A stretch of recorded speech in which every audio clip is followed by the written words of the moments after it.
Hi, my name is Lee, and I'm a graduate student at the National Institutes of Health. Healthcare in the United States is expensive and only getting pricier with each passing year. High prices for medications make it hard for people to afford essential treatments, which makes people less healthy, especially those who are less financially well off. Knowing how much medicines cost is essential to fixing this problem. The good news is that the US government provides weekly updates on how much medications cost through the Medicaid website. The bad news is that this information is packed with dense, technical language that is hard to understand unless you're an expert.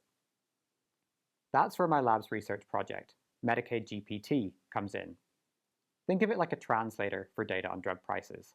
It allows you to ask questions about how much treatments cost in plain English instead of searching through a complicated database. For example, you could ask MedicaidGPT how much the drugs cost that lower cholesterol.